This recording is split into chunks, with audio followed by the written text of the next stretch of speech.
نہ ہی بیماروں کے علاج کے لیے دواخانوں کو بنانے کی فکر ہے. اگر صرف فکر ہے تو یہی ہے کہ ملک میں ایک نفرت کو پیدا کرو, ہندو مسلمان کی دیوار کو کھڑا کر دو, اور صرف بات کی جائے تو صرف مسلمان ایسا, مسلمان ویسا, مسلمان اتنے شادی کرتا, مسلمان ایسا کرتا. نہیں میرے بھائی,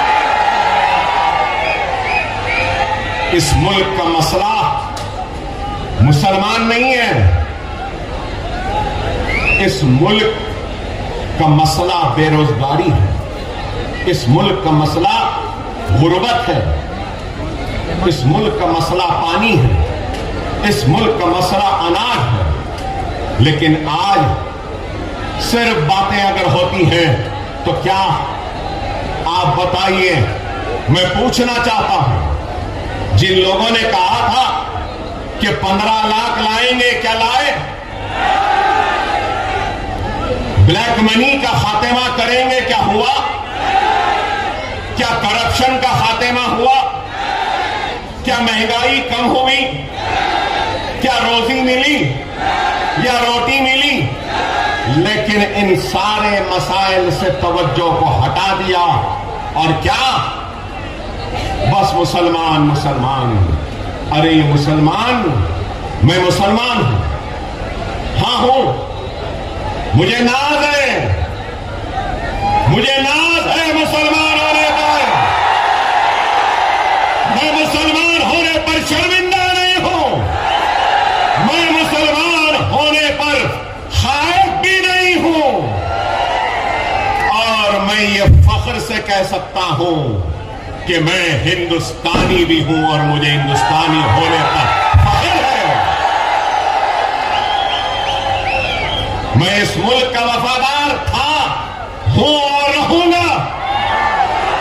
اللہ نہ کرے کہ ایسا وقت آئے گا کہ ملک کو ضرورت پڑے گی ہماری, تو اللہ اس کے رسول کی قسم سب سے پہلے ملک کے لیے اپنی جانوں کو, اپنے سینوں کو, گردنوں کو پیش کرنے والا مسلمان ہوگا,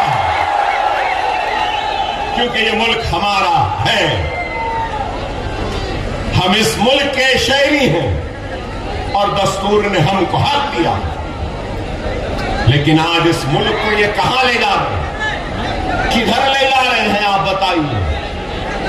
پارلیمنٹ میں قانون آتے ہیں تو کون سا قانون؟ طلاق ثلاثہ.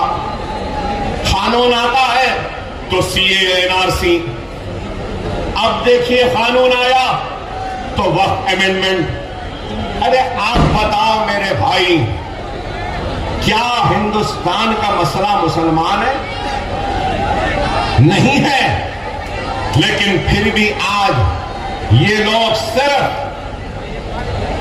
حقیقی مسائل پر سے توجہ ہٹانے کے لیے, اپنی ناکامی کو چھپانے کے لیے سہارا لے رہے ہیں, تو صرف اور صرف مذہب کا اور مسلمانوں کو خائف کر کر, ڈرا کر ہندو بھائیوں کے دلوں میں مسلمانوں کے لیے نفرت کو پیدا کر. ہم کو اس سازش کو سمجھنا ہوگا, اپنے جذباتوں کو خوابوں میں رکھنا ہوگا.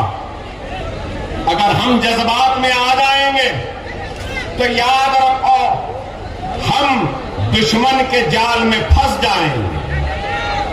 ہم کو چاہیے کہ ہم ان سازشوں کو سمجھیں اور ان سازشوں کا جواب دیں. ہم ان سازشوں کا جواب کیسے دے سکتے ہیں؟ ہم ان سازشوں کا جواب اپنے اتحاد کے ذریعے دے سکتے ہیں, اور ہم ان سازشوں کا جواب اپنے نمائندوں کے ذریعے دے سکتے ہیں. میں آپ سے یہ بات کہوں گا, ہمارے اوپر ناانصافیوں کا تو ایک ریکارڈ ہے, حق تلفی کا ریکارڈ ہے, ظلم کا ریکارڈ ہے, لیکن میں یہ بات کہوں گا کہ دنیا جانتی ہے کہ میں زوردار تقریر کر سکتا ہوں, شاندار تقریر کر سکتا ہوں, آپ کو الفاظ اور اپنے خطابت کے سیلاب میں بہا سکتا ہوں, اور اتنی زوردار تقریر کرتے جاؤں گا آپ کے آنکھوں سے آنسو بھی بہا سکتا ہوں، نعرے تکبیر اللہ اکبر کی آواز بھی گنجا سکتا ہوں، جذبات میں لا سکتا ہوں، لیکن اس کے بعد کیا ہوگا؟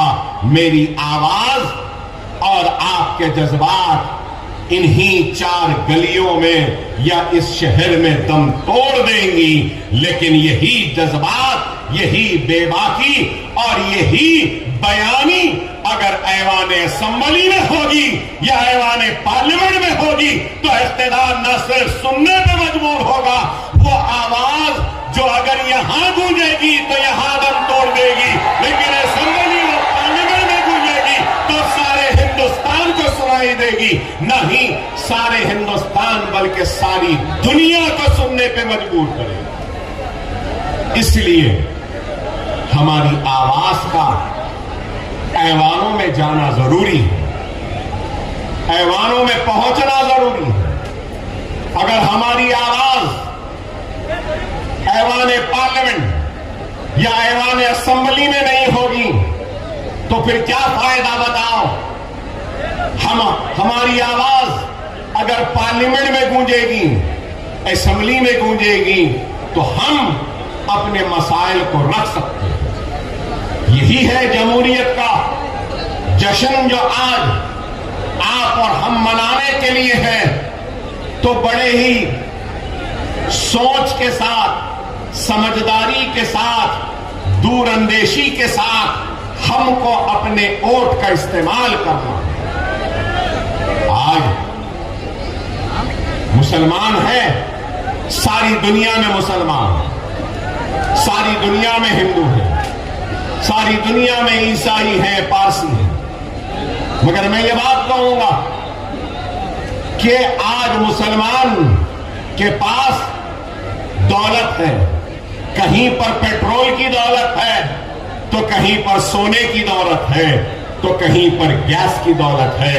یاد رکھو میرے ہندوستان کے پیارے ہندوستانی مسلمانوں، تمہارے پاس پیٹرول اور سونے و گیس سے بڑی دولت ہے، اور وہ دولت تمہارا ووٹ ہے۔ اس کو سمجھو، اس کی اہمیت کو سمجھو، اس کی طاقت کو سمجھو۔ اگر آج ہم اپنے ووٹ کی اہمیت کو نہیں سمجھیں گے اور جمہوریت کا حصہ نہیں بنیں گے، اپنے ووٹ کا استعمال نہیں کریں گے، تو پھر ہم کیسے پوچھ سکتے ہیں کہ ہمارے ساتھ ناانصافی ہوئی؟ ہم کیسے پوچھیں گے کہ ہماری حق تلفی ہوئی؟ خدا را اس بات کو سمجھو، حالات بڑے نازک ہیں۔ آج میں مجلس اتحاد المسلمین کے ذمہ دار کی حیثیت سے آپ کے سامنے ہوں، تو میں بتانا چاہتا ہوں مجلس اتحاد المسلمین کیا ہے۔ مجلس اتحاد المسلمین حیدرآباد، تلنگانہ و آندھرا کے مسلمانوں کے دلوں کو فتح کرنے میں کامیاب ہوئی تو کیوں ہوئی؟ کیا صرف جذباتی تحاریر سے ہوئی یا صرف نعروں سے ہوئی؟ نہیں میرے بھائی، 70 برس کی جہد مسلسل کا نتیجہ ہے کہ آج ہم نے حکومتوں کو مجبور کیا ہمارے مسائل کو نہ صرف سننے کے لیے بلکہ ان کو حل کرنے کے لیے۔ آج آپ خود غور کرو کہ آج میں نے کہا آپ سے کہ ایک غریب کیا چاہتا ہے، ایک انسان کیا چاہتا ہے؟ اسکول، گراؤنڈز، کھیلنے کے لیے کالجز۔